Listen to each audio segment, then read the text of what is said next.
accueillir notre invité, Josué Turnel. Est-ce qu'on pourrait l'encourager? Merci, Greg. Merci. Shalom. Ah, vous parlez tous hébreu, c'est bien. Est-ce qu'on a besoin d'un peu plus de shalom dans la vie, non? Qu'est-ce que ça veut dire shalom? Non. Oui, mais non. Ça veut dire la paix, bien sûr, mais beaucoup plus que cela. Ce n'est pas une vague sens de sérénité ou de zénitude. Non. La paix, c'est la restauration de notre relation avec Dieu. La paix, c'est une parole, un mot de bénédiction, où tout est restauré comme Dieu l'a voulu depuis le Jardin d'Éden. Et c'est ça le shalom qui commence, la racine du shalom, c'est shalem. Shalem veut dire le tout. Donc Dieu veut sa présence dans chaque aspect de nos vies, parce que s'il n'est pas le Seigneur de tout, il n'est pas le Seigneur du tout. Amen. Alors shalom. Ah, bravo, bravo. Alors, très content d'être là. Avant-hier, j'étais à la Nouvelle-Orléans et aujourd'hui, je suis à Orléans. Mais je vais vous demander d'essayer de faire quelque chose. D'oublier que vous êtes à Orléans ce matin et on va voyager ensemble dans l'espace et le temps à Jérusalem. Vous êtes d'accord?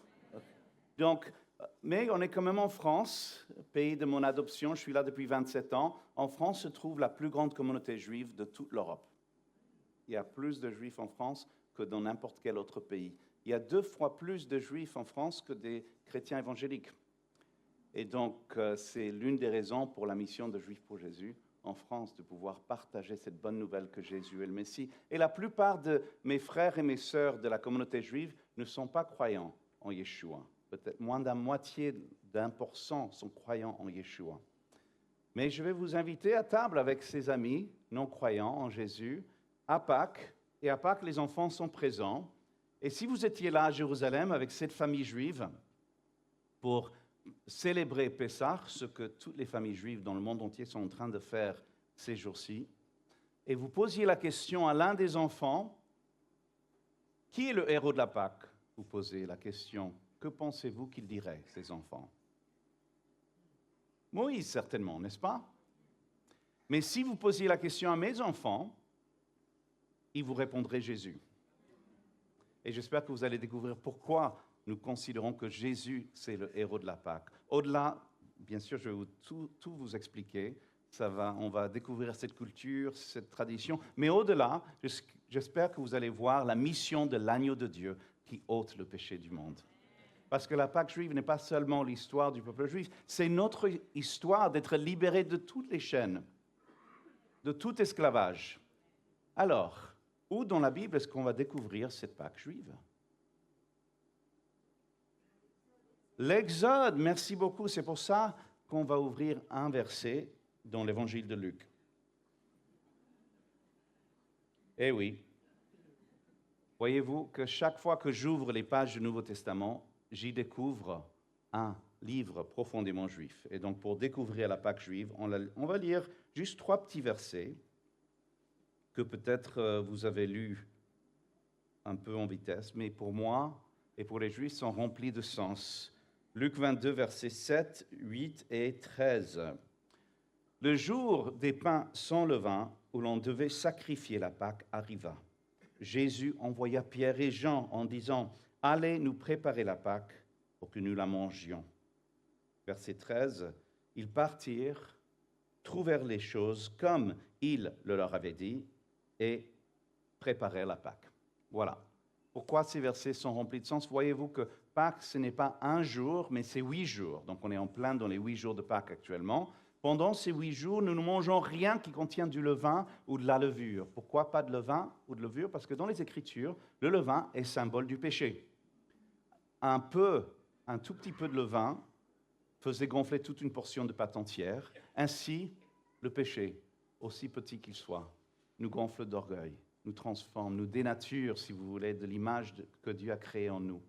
Et donc, symboliquement, dans les foyers juifs les plus traditionnels, comme c'était le cas chez moi, on nettoie la maison. On la nettoie complètement, de fond en comble, de haut en bas. C'est un véritable nettoyage de printemps qui dure jusqu'à 6 semaines avant Pâques. Ceci est le travail de la maîtresse de maison. C'est bien. Mais qui est-ce que Jésus a envoyé pour préparer la Pâque? 2 hommes. Pourquoi est-ce qu'il a envoyé 2 hommes pour faire le travail d'une femme?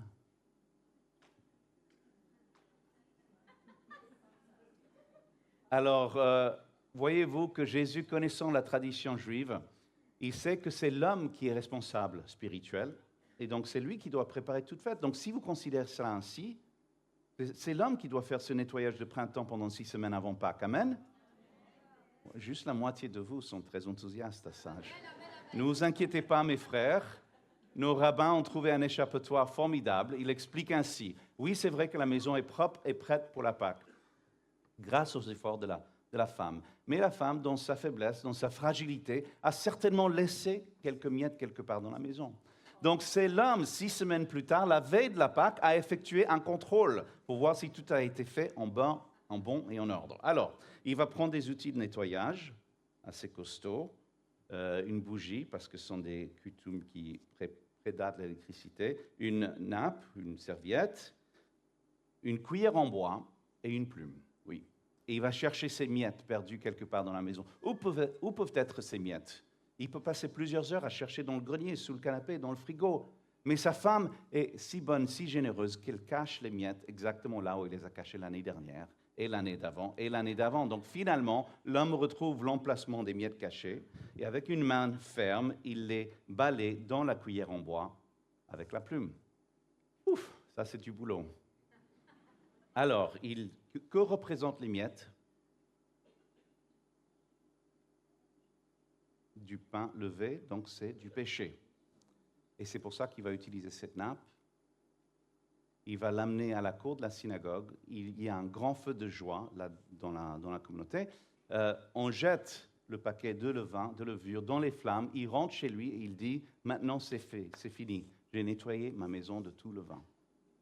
Mais juste pour être sûr, il rajoute une petite prière que toute trace de levain que je n'ai ni vue ni retirée soit considérée comme nulle et non avenue et comme la poussière de la terre. Amen. La maison est prête pour la Pâque.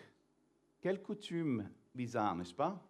Savez-vous que l'apôtre Paul a grandi en tant que juif? Il a fait toutes ces choses. Et je crois qu'il mentionne cela en 1 Corinthiens chapitre 5, versets 6, 7 et 8. Il dit la chose suivante. 1 Corinthiens 5, versets 6, 7 et 8.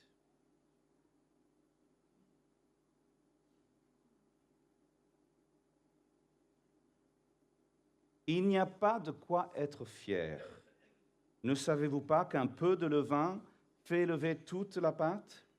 Purifiez-vous du vieux levain pour être une pâte nouvelle, puisque vous êtes sans levain, car le Christ, notre Pâque, a été sacrifié. Célébrons donc la fête, non avec du vieux levain, ni avec un levain de malfaisance et de méchanceté, mais avec les pains sans levain, de la sincérité et de la vérité. Qu'est-ce qu'est en train de dire l'apôtre Paul? Est-ce qu'il nous demande de prendre la cuillère et la plume et tout ça? Non, non, non. Mais il nous dit que tout comme dans la maison, il y a des petites graines de péché, d'envie, de haine, de jalousie, d'orgueil qui rentrent dans les gros coins de nos cœurs. Et de laisser le Saint-Esprit, il dira plus tard que chacun s'examine avant de prendre la Sainte Seine, pour laisser sortir à la lumière ces miettes d'orgueil et de préjugés. Et fêter la fête avec les pains sans levain, de pureté et de vérité, de sincérité. Pourquoi? Parce que si nous confessons nos péchés, il est juste et fidèle de nous les pardonner et nous purifier de tout péché. Amen. Maintenant, la maison est prête, elle est propre pour la Pâque. Et je vais vous expliquer certaines choses. Premièrement, la fête de Pâques n'est pas un simple culte ou réunion famille qui peut durer 1 ou 2 heures à table. C'est un véritable festin, c'est un banquet. C'est 4 à 5 heures. Alors, Marina m'a dit que je n'ai pas 4 ou 5 heures, donc je vais prendre 2 heures, 3 heures. Je vais essayer de raccourcir un peu, j'espère que ça ira. Et on va suivre pendant cette cérémonie de 4 à 5 heures un ordre que nous appelons en hébreu Seder. Vous pouvez répéter après moi, Seder. C'est de l'ordre. Dieu est un Dieu d'ordre, n'est-ce pas? Et donc, on suit un ordre spécifique qui est consigné dans ce petit livret qu'on appelle Haggadah. Haggadah, c'est le conte de la Pâque juive où on va prendre le temps d'expliquer tout ça, mais vous avez un petit pamphlet qui est votre Haggadah, qui a le seder, l'ordre dedans. Je vais utiliser beaucoup de mots en hébreu, mais vous avez ce qu'il faut ici. Et on commence par une bénédiction sur les bougies. Donc je vais demander à mon amie Clotilde de venir. Et Grégory, si tu peux lui passer ton micro, ce serait super. Pendant qu'elle vient, je vais me transformer en vêtements de Pâques. Les hommes se couvrent la tête à la synagogue comme signe de respect et on utilise le blanc. Le blanc est partout comme signe, c'est la couleur de la royauté, de la maison de David. Alors Clotilde, je ne sais pas si vous le savez, mais elle parle hébreu. Et donc elle va nous faire la bénédiction traditionnelle sur les bougies et je vais demander aux femmes qui sont là de répéter après elle en français la traduction de ce qu'elle va dire en hébreu. C'est dans le pamphlet, sous bénédiction, sur les bougies. Donc, vas-y, tu peux allumer. Tiens, je te tiens.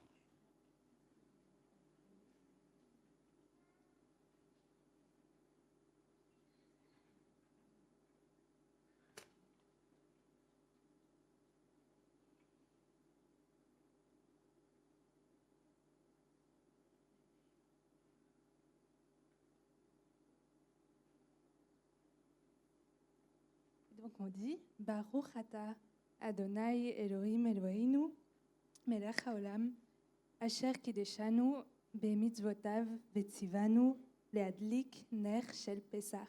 Amen. Et en français avec Clotilde, s'il vous plaît. Les sœurs.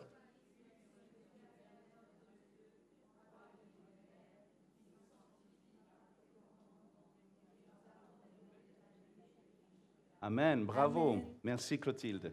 Je peux donner à Grégory.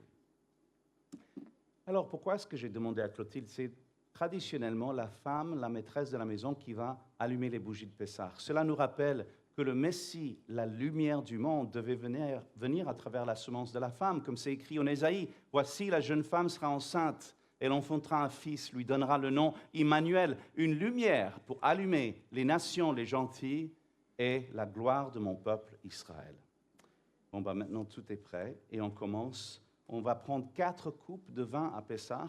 Premièrement avec la coupe Kiddush, la coupe de sanctification, et suivie par la suite par la coupe des plaies. Et c'est seulement après la deuxième coupe que nous allons manger le repas le meilleur de l'année. Et après ce repas, on revient au Seder, on revient à cet ordre, cette cérémonie pour la coupe de rédemption, le point culminant de toute la soirée, Kos Yeshuot. Et on finit par la coupe de Hallel, la coupe de louange. Mais c'est avec la première coupe que l'on offre ces actions de grâce au Dieu Tout-Puissant, au Roi de l'Univers, en disant « Baruch ata Adonai Eloheinu melech haolam, borei peri hagefen, Amen ». Et je vais demander à mes frères de lire avec moi la bénédiction sur la coupe de Kiddush qui est sous la bénédiction des bougies. « Béni sois-tu, avec moi les frères, béni sois-tu, Éternel notre Dieu, Roi de l'univers, qui a créé le fruit de la vigne. » Pessah est prêt. On a la famille qui est venue de partout. C'est comme Noël chez les chrétiens. Pessah, c'est le moment où toute la famille se réunit. Les cousins viennent de loin et de près. Les cousins que vous n'avez pas vus depuis un an, les cousins que vous espérez aussi qui ne viendraient pas, viennent aussi. Alors, vous êtes tous à table, entourés de ces gens, et les enfants ne comprennent pas tout ça. Pourquoi est-ce qu'on fait tout ça? Et ils posent des questions traditionnelles qui sont aussi dans votre petit pamphlet que je vais lire en hébreu.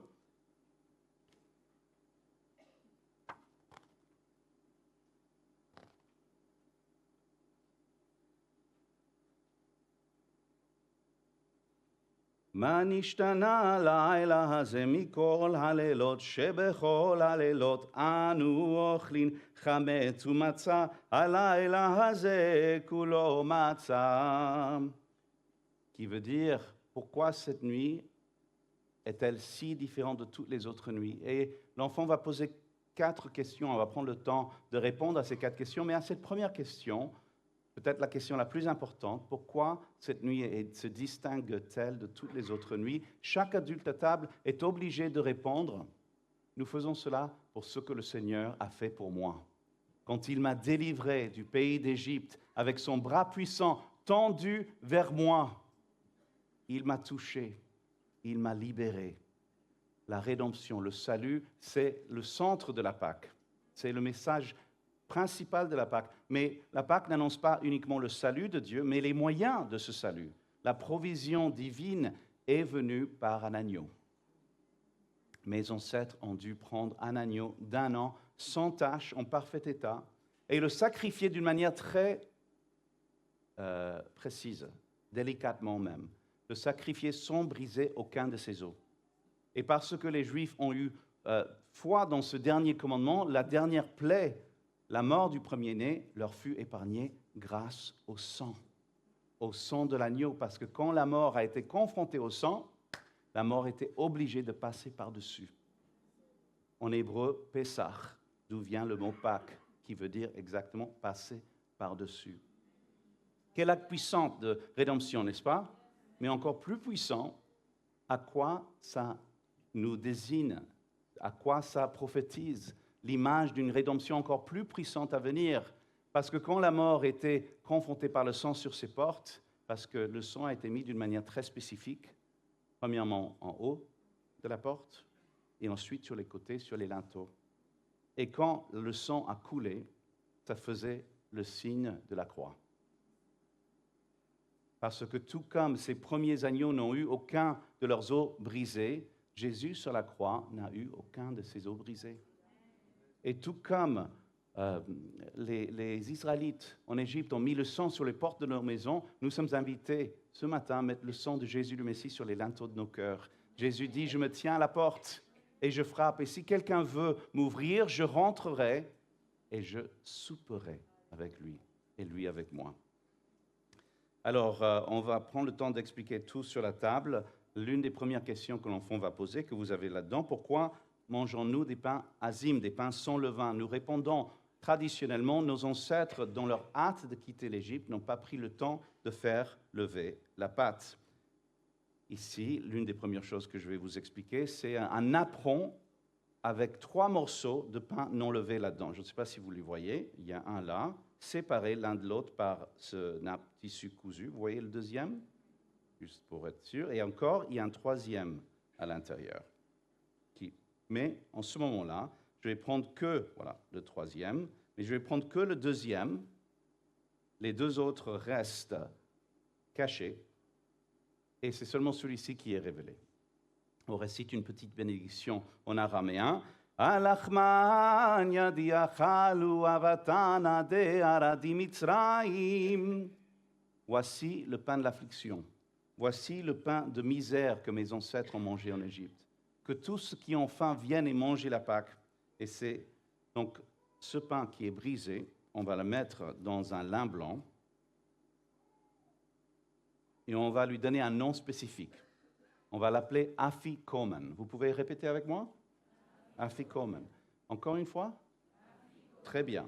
Alors, c'est intéressant parce que c'est le seul mot grec qu'on va utiliser à Pâques.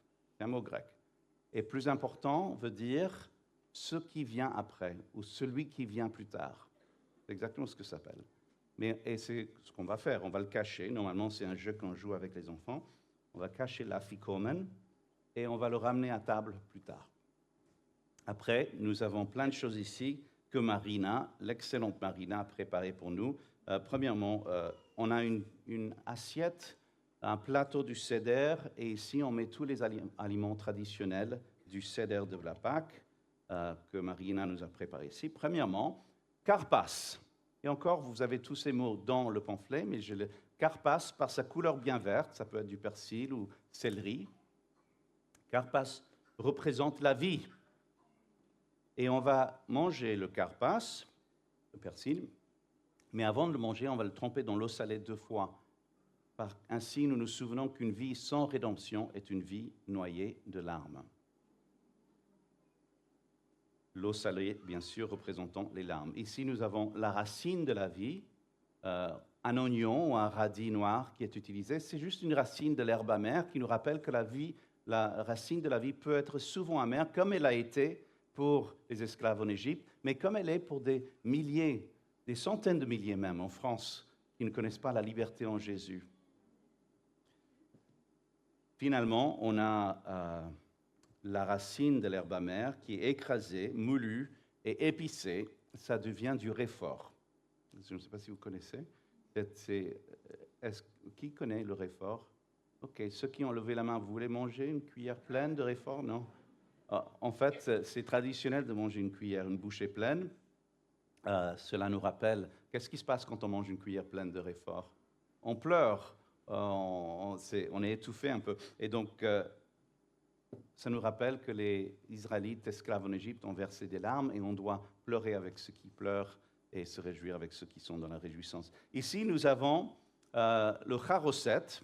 Charoset est une recette traditionnelle qui prend plein, il y a plein de recettes pour cela. C'est facilement l'aliment que les favoris de la soirée. Ce sont des pommes, dattes, figues, miel, cannelle, noisettes, noix, vin doux. Tout est mélangé, ça devient une pâte brunie un peu. Charoset veut dire en hébreu mortier ou la boue qui a été utilisée par les Juifs pour faire les briques pour Pharaon. Pourquoi un mélange si doux représente un travail si dur? Eh bien, un rabbin a répondu à cette question en disant « Même le plus dur des labeurs est adouci par la parole de Dieu, par sa promesse de rédemption. » Ceci n'est pas un œuf de Pâques, mais un chagiga, qui est le nom d'un sacrifice supplémentaire qui a été fait au temple à l'époque de Jésus. Mais on n'a plus de sacrifice parce que le temple fut détruit en l'année 70. Et il a été brûlé par le feu. Donc, normalement, cet œuf est bouilli et rôti. Il devient tout calciné après. Et on doit le manger, le trempant dans l'eau salée, représentant quoi? Les larmes de la vie. Bravo. Et finalement, dernier aliment traditionnel où on ne mange pas, c'est le zroa, qui est la pâte d'os de l'agneau. Alors, à table de Pâques, les Juifs du monde entier ne mangent pas d'agneau à table, comme la Torah le demande. Il faut prendre un agneau entier, sacrifier sans briser aucun de ses os, comme on a expliqué tout à l'heure. Pourquoi est-ce que les Israélites, à Paris, en France, en Afrique du Sud, en Israël, ne mangent pas l'agneau? Eh bien, parce qu'il n'y a plus de temple. Et sans temple, on ne peut plus faire des sacrifices. Et sans sacrifice, je dois poser une question que je pose à mes amis juifs. Comment peut-on avoir le pardon de nos péchés si on n'a pas de temple? La Torah est très claire. Dieu a donné le sang sur l'autel par la raison de la vie qui est dans l'âme de l'animal. Il a donné ça pour expiation de nos péchés. Mais sans temple, comment est-ce possible?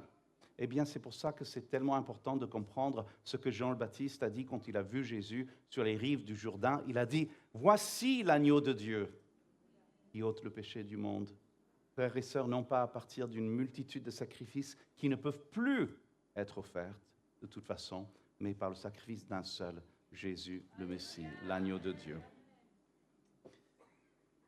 Voilà, après avoir pris les aliments traditionnels, on va prendre la deuxième coupe, la coupe des plaies. Alors, chaque coupe doit être remplie à ras-bord comme symbole de joie complète qui, comme disent les psaumes, ma coupe déborde de joie, n'est-ce pas? Donc, mais pour cette coupe-là, la coupe des plaies, on va enlever plusieurs gouttes pour dire que notre cœur n'est pas rempli entièrement de joie. On se souvient de la souffrance des Égyptiens, les plaies qui sont tombées sur l'Égypte.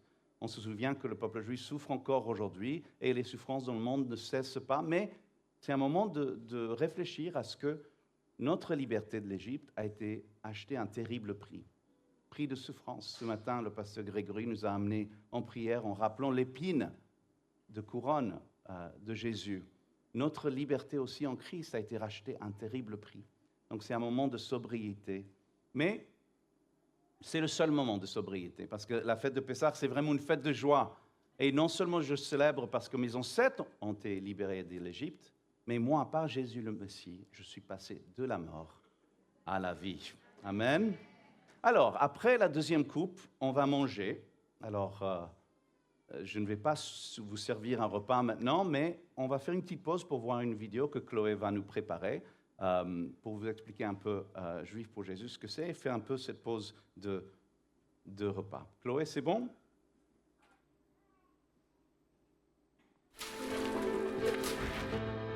Chaque personne juive dans le monde mérite de rencontrer Jésus. Nombreux sont ceux qui attendent le Messie avec espoir, sans réaliser qu'il est déjà venu. D'autres sont loin de leurs racines spirituelles. Tant d'autres encore sont entourés par la guerre, vivant dans la tension et les conflits. Peu importe où ils vivent ou ce qu'ils croient, ils recherchent tous la même chose. Le shalom durable que Jésus seul peut apporter. Les Juifs du monde entier sont plus que jamais prêts à rencontrer leur Messie. Nous assistons actuellement à une rare période d'ouverture à l'Évangile. Comme des pêcheurs d'hommes, nos filets sont à l'eau. La pêche est bonne, même abondante, mais nous sommes confrontés à un défi. Le nombre de personnes est devenu si important que les filets commencent à se déchirer. Lorsque le Seigneur a rempli les filets de l'apôtre Pierre à ras-bord, il a dû faire appel à ses partenaires pour l'aider à remonter la pêche. Aujourd'hui, nous faisons appel à vous. Dieu donne abondamment et les filets seront. Voulez-vous nous prêter main forte? Voulez-vous nous soutenir et devenir ainsi pêcheurs d'âmes?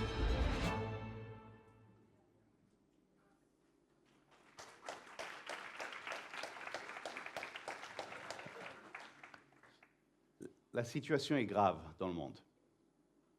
J'étais en Israël quelques heures avant le déclenchement de la guerre avec l'Iran. J'étais aux États-Unis avant-hier, comme je vous ai dit, et ce pays est divisé sur le bord de la crise sociétale. En France, ça ne va pas beaucoup mieux. En France, pour cette communauté juive si importante, vit et dans l'épicentre de l'antisémitisme et de la haine. Même Juifs pour Jésus a été pris par cible à plusieurs reprises par des antisémites. N'oublions pas nos frères et sœurs en Ukraine, 4 ans de guerre avec un hiver des plus rudes, sans électricité des fois. La situation est grave. Mais moi, je vois beaucoup de fruits. Ce que cette vidéo a dit, oui, effectivement, nos filets commencent à se rompre. Depuis le 7 octobre, cette terrible journée noire en Israël, en France, nous avons vu l'antisémitisme exploser à 1000%. Mais depuis le 7 octobre, nous avons vu 30 âmes juives venir au Messie. En Ukraine, 4 ans de guerre. Mes collègues en Ukraine se trouve une grande communauté juive. Ils ont témoigné l'année dernière seule à 7000 personnes juives. 7000 personnes ont entendu l'Évangile. Cette année même, jusqu'à début mars, ils ont vu 9 baptêmes, seulement dans les 2 premiers mois de l'année. En Israël, les 3 mois après 7 octobre, mes collègues en Israël ont reçu 600 demandes de Nouveau Testament dans les 3 mois qui ont suivi le 7 octobre.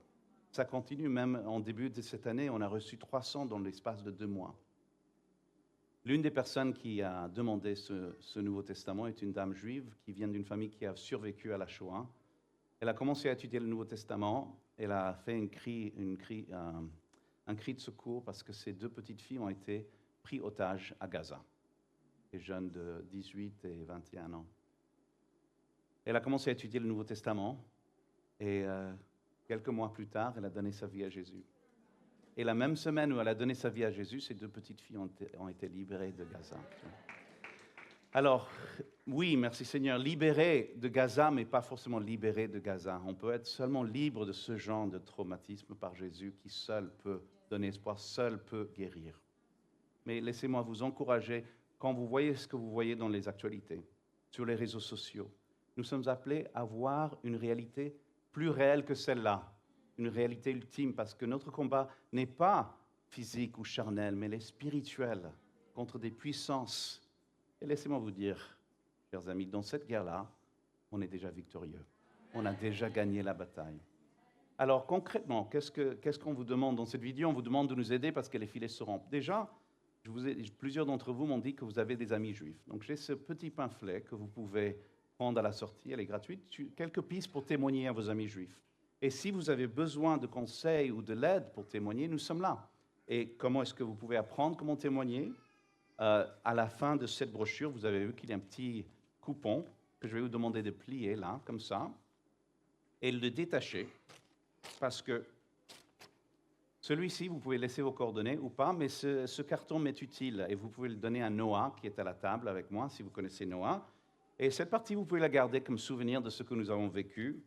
Mais si vous remplissez ce carton, si vous sentez de rester en contact avec Juifs pour Jésus, je vais vous envoyer notre bulletin de prière. Parce que tout cela, tout ce qu'on vit, se passe parce que des chrétiens s'engagent à prier pour nous et à nous soutenir. Donc, merci de laisser votre carton avec nous à la table. Et il y a aussi d'autres petites choses que vous pouvez acheter à table si vous voulez. Je n'ai pas eu le temps. J'ai blagué pour les 4 ou 5 heures du repas de Pessah, mais la semaine de Pessah est toute une semaine de célébration. Je n'ai pas le temps de rentrer dans tous les détails, mais il y a un livre qui a tout ce que je n'ai pas le temps de vous dire, qui s'appelle « Le Messie au cœur de la Pâque », qui revient sur ces choses et parmi d'autres, le lien entre Pâque chrétienne et la Pâque juive. Et un livre de témoignages de Juifs qui sont venus à Christ. Donc il y a 17 témoignages là-dedans. Ils ont découvert leur Messie. Vous pouvez le prendre à la table avec Noah aussi.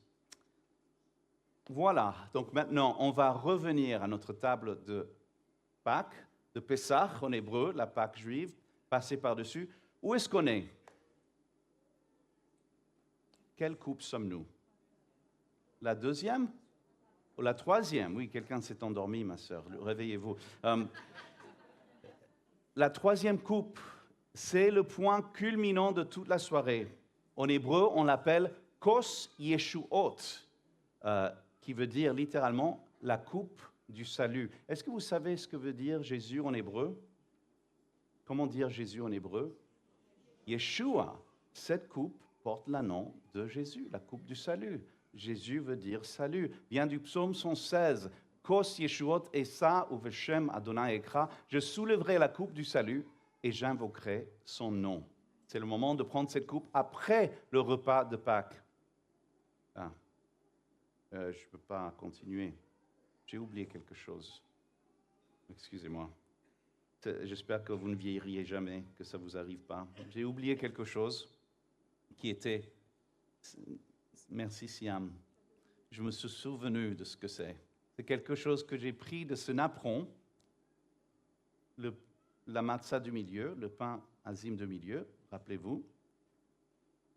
Je l'ai brisé, je l'ai enveloppé dans un lin blanc et puis je l'ai caché ou enterré que je dois maintenant ramener à table.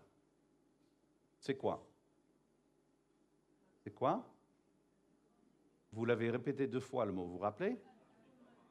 Kofi Annan? Afikoman, bravo, oui, vous avez bien trouvé. Plus important de l'afikoman, qu'est-ce que ça veut dire? Celui qui vient plus tard, n'est-ce pas? Et donc c'est un jeu qu'on joue avec les enfants, on trouve l'afikoman, on le sort de son lin blanc, il est brisé en petits morceaux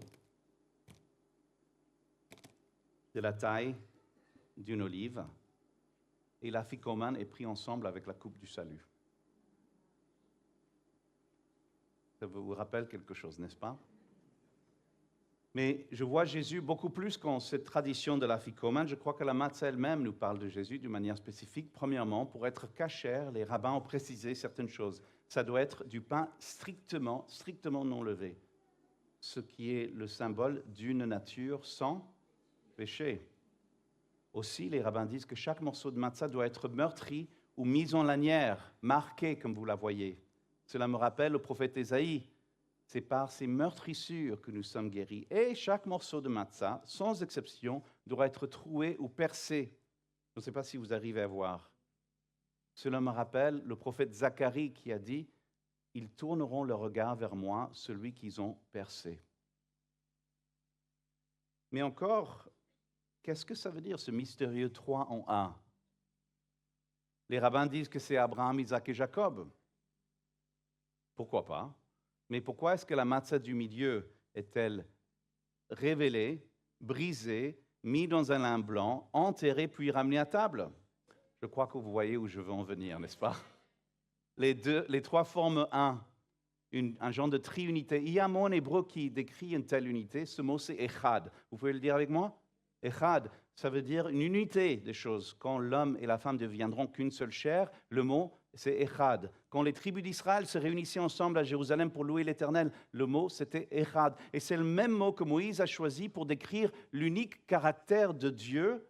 Shema Israël, Adonai Eloheinu, Adonai Echad. Écoute Israël, l'Éternel, notre Dieu, l'Éternel est un, Echad. Je crois que ce napperon porte témoignage d'un seul Dieu, révélé en trois personnes, Dieu le Père, Dieu le Fils et Dieu le Saint-Esprit. Pourquoi est-ce que la matzah du milieu est-elle retirée, révélée, brisée, mise dans un lin blanc, cachée puis ramenée à table? Parce que Jésus est la parole de Dieu qui a été faite chair. Il a vécu une vie entièrement sainte, parfaite. Sa vie, sa chair était pure, pure de péché. Et sa chair a été brisée, martyrisée, meurtrie, percée, tué pour vos péchés comme pour les miens. Il a été enterré dans un lin blanc et 3 jours plus tard, il est ressuscité d'entre les morts. Jésus a dit, « Ceci est mon corps, faites ceci en mémoire de moi. » La troisième coupe doit être remplie de vin rouge, disent les rabbins, pour nous rappeler ce premier agneau immolé en Égypte pour nous libérer de l'esclavage, pour nous libérer de la mort. Jésus a pris la coupe après le souper, n'est-ce pas? Lisez Luc 22 plus tard, ça va ramener plein de choses. Il a pris cette coupe après le souper, il a dit, « Voici la coupe de la nouvelle alliance en mon sang. » De quelle nouvelle alliance parlait-il? Jérémie le prophète a dit dans le chapitre 31, « Voici les jours viennent, dit l'Éternel, où je conclurai une alliance nouvelle avec la maison d'Israël et la maison de Juda. Non pas comme l'alliance que j'ai traitée avec leur père le jour que je les ai saisis par la main pour les faire sortir d'Égypte, alliance qu'ils ont violée, quoique j'étais pour eux comme un époux. » Alliance qui est commémorée par ce repas, n'est-ce pas? « Mais voici l'alliance que je conclurai avec la maison de Juda après ce jour-là. Je mettrai ma loi au-dedans d'eux, je l'écrirai dans leur cœur, je pardonnerai leurs péchés et je ne me souviendrai plus de leur iniquité. » Le peuple juif partout dans le monde est en train de prendre l'afikomen et ce troisième coupe en souvenir de ce premier agneau immolé en Égypte. Et dans quelques instants, Siam va nous diriger dans la Sainte Seine pour le prendre en souvenir de ce que Jésus a fait pour nous.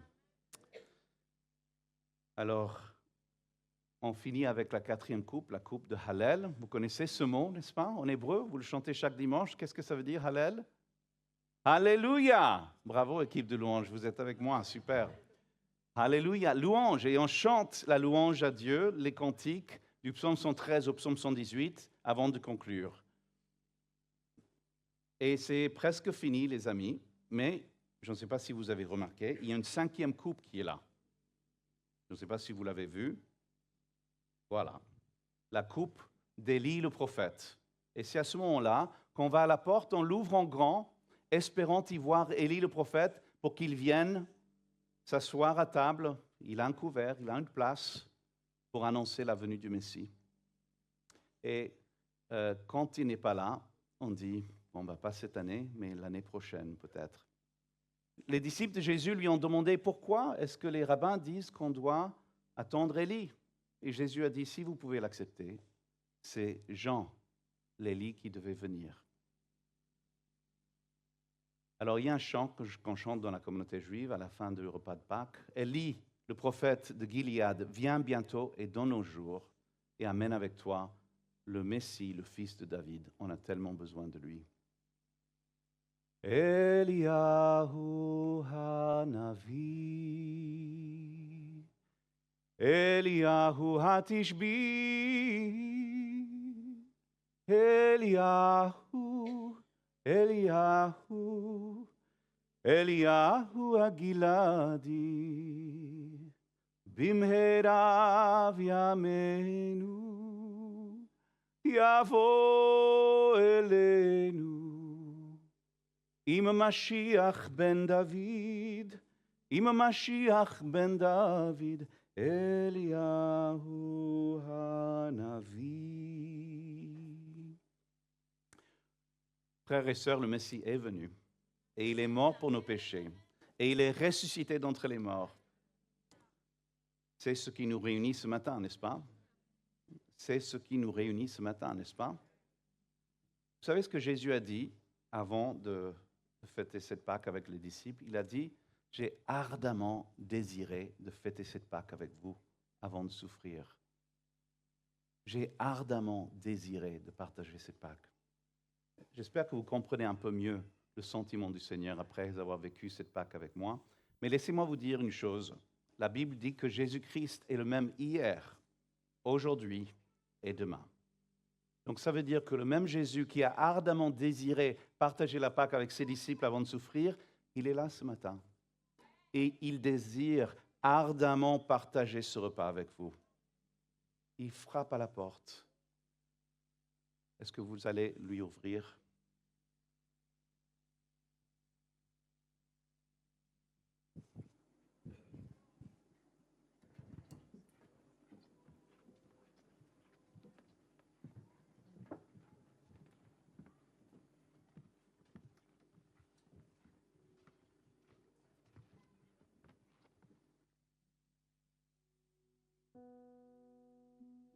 Alléluia. On va se lever ensemble, on va prendre le pain et le vin ensemble. Là où vous êtes, levez-vous pour ceux et celles qui ont été baptisés. On va partager le repas du Seigneur. Et là où vous êtes, vous pouvez déjà commencer à remercier le Seigneur. Je vais inviter les préposés à distribuer la Sainte Seine tous ensemble. On va la prendre tous ensemble. Alors, il faudra juste s'attendre. Quand le pain arrive, vous attendez. Quand le vin arrive, vous attendez. On va prendre le pain et le vin ensemble. En attendant, on va chanter ce chant qui dit « C'est par ta grâce ». C'est seulement par ta grâce, Seigneur, que je m'approche de toi, que je suis libre de mes péchés, de mes fautes, de mes peines. Alléluia. Alléluia. Alléluia. C'est par ta grâce que je ne mérite. Tu as pris ma place. Je n'en suis pas digne. Mais ton sacrifice me dit que tu m'aimes. En payant le prix,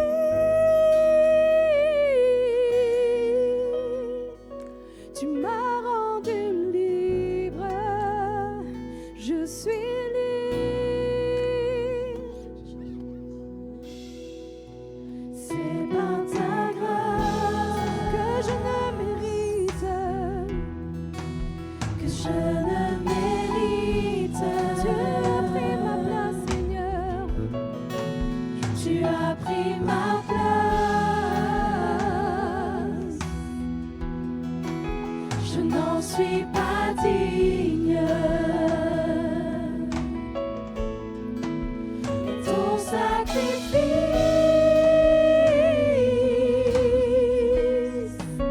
me dit que tu m'aimes. En payant le prix, tu m'as rendu libre. Je suis libre, je suis libre de mes péchés, mes fautes et mes peines. Par ton sang à la croix, tu as brisé mes chaînes. Je suis libre de mes péchés, mes fautes et mes peines. Par ton sang à la croix, tu as brisé mes chaînes. Je suis libre de mes péchés, mes fautes et mes peines. Par ton sang à la croix, tu as brisé mes chaînes. Je suis libre de mes péchés, mes fautes et mes peines. Par ton sang à la croix, tu as brisé mes chaînes.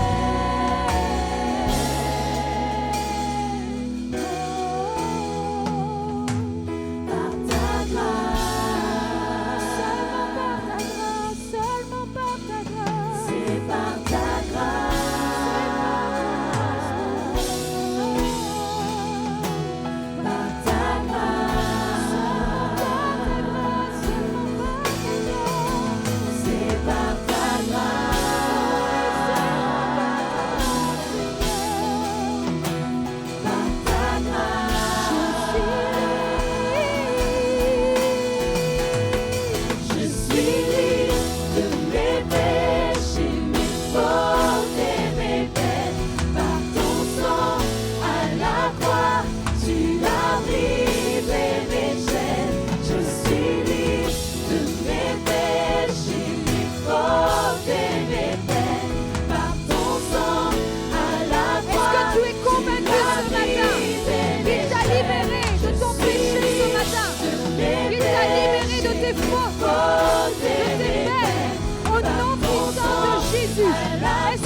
déclarer ensemble. Je suis libre. Je suis libre de mes péchés, mes fautes et Je veux vous entendre ce matin. ton sang. Je suis libre. À vous, je veux vous entendre. Je suis libre.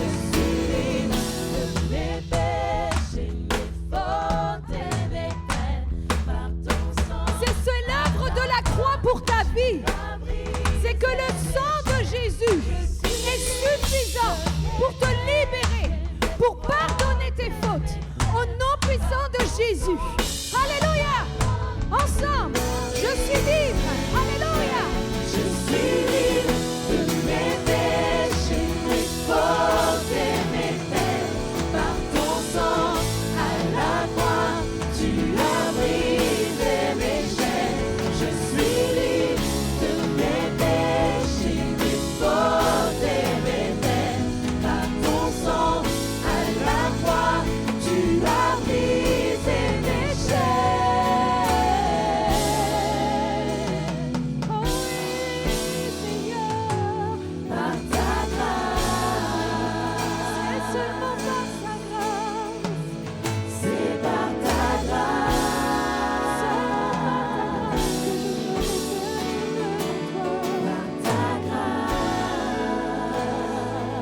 Alléluia, alléluia, alléluia. Le pain et le vin, ce n'est pas une formule magique. C'est un symbole de ce que le Seigneur a payé pour nos vies. Alors là où tu es, commence à prendre le pain, qui est symbole de son corps. Alléluia.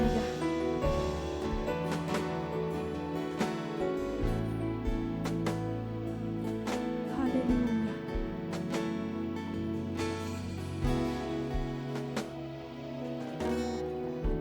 Maintenant, on va prendre le vin, symbole de son sang. Et lorsque tu prends ce symbole-là, tu te rappelles les meurtrissures de Jésus à la croix pour que tu aies la vie éternelle. Alléluia. Alléluia. Et maintenant, on va rechanter ce chant qui dit « Je suis libre ». Alléluia. Je suis libre de mes péchés. Je suis libre. Alléluia. Oh, il y a liberté. Il y a liberté en Christ. Là où est l'Esprit du Seigneur, là est la liberté. Alors chantons-le ensemble. Je suis libre au nom de Jésus. Alléluia. Alléluia. Je suis libre au nom de Jésus. Alléluia. Je suis libre. Je suis libre.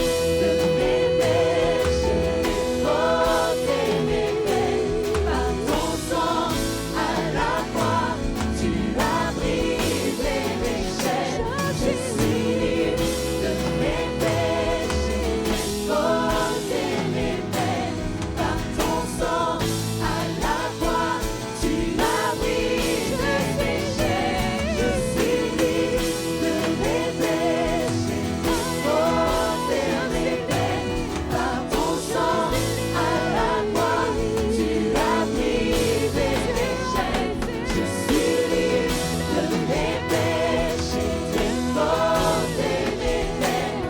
Par ton sang à la croix, tu as brisé Seulement par ta mes grâce. chaînes.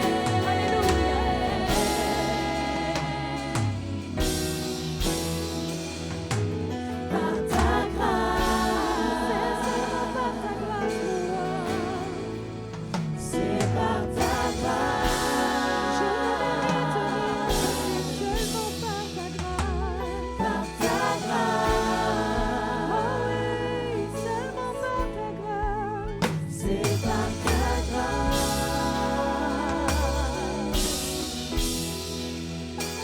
par ta grâce. Alléluia, Seigneur Jésus, c'est seulement par ta grâce. Merci d'avoir payé le prix pour nos vies. Merci d'avoir payé le prix pour que nous ayons la vie Zoé, la vie en abondance, la vie éternelle. Tout est accompli. Le péché a été détruit à la croix. Tes forteresses, tes raisonnements ont été détruits à la croix. Tes fautes ont été détruites à la croix. Tout a été accompli pour que tu vives la vie que le Seigneur veut que tu vives. Et c'est une vie en abondance. Ce n'est pas une vie misérable, mais c'est une vie en abondance. Parce que le prix a de la valeur. Tu as suffisamment de valeur auprès du Seigneur pour qu'il ait donné son Fils pour toi, afin que tu aies la vie éternelle. Alléluia. Alléluia. S'il y a des personnes qui viennent pour là ou les premières fois et que le message de la croix t'a touché, t'a interpellé, et si tu veux donner ton cœur à Jésus, c'est possible aujourd'hui. Là où tu es, je vais demander à tout le monde de fermer les yeux pour respecter l'intimité de chacun. Si tu veux accepter Jésus comme Sauveur et Seigneur dans ta vie, tu peux lever la main là où tu es afin qu'on prie pour toi, pour que tu reçoives la vie éternelle, afin que tu reçoives le pardon de Dieu. Là où tu es, lève ta main. Là où tu es, lève la main bien haut. Oui, Dieu te voit. Alléluia. Oui, Dieu te voit. Alléluia. Est-ce qu'il y a d'autres personnes qui veulent donner leur cœur à Jésus? Oui, Dieu te voit. Alléluia. Oui, Dieu te voit là-bas au fond. Oui, Dieu te voit. Gardez les mains bien levées que je vois. Oui, Dieu vous voit là-bas au fond. Alléluia. Alléluia. De la joie dans le ciel. Oui, là-bas. Dieu vous voit là-bas au fond. Alléluia. Est-ce que tu veux donner ton cœur à Jésus? Alléluia. Alléluia. Oh, répète.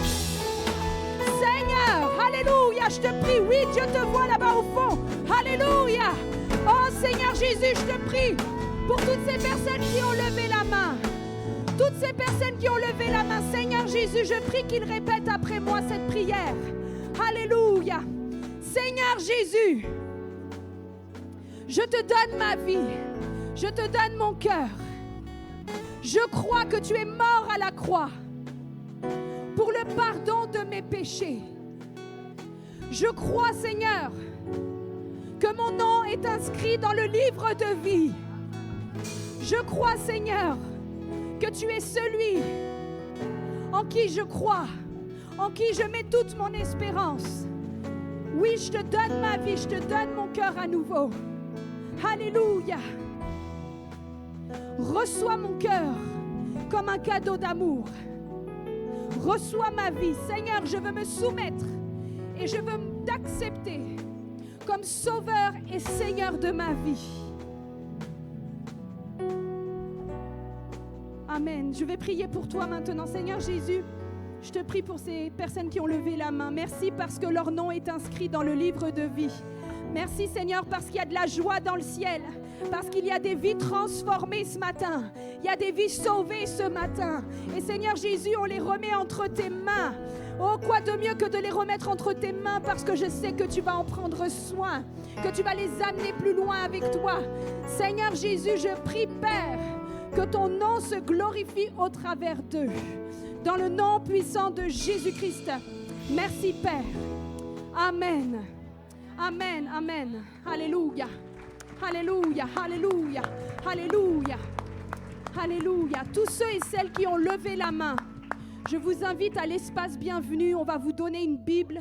On prendra le temps avec vous pour parler avec vous, pour prier pour vous, pour prendre rendez-vous avec vous. Tous ceux et celles qui ont levé la main. De toute façon, les chrétiens, certains vous ont vu, donc ils vont vous envoyer à l'espace bienvenue. Vous ne pourrez pas y échapper. On veut juste vous donner une Bible. On ne veut pas vous coincer. On veut juste vous donner une Bible parce que c'est la parole de Dieu qui sera votre guide. Amen. Sans plus tarder, on va passer aux offrandes.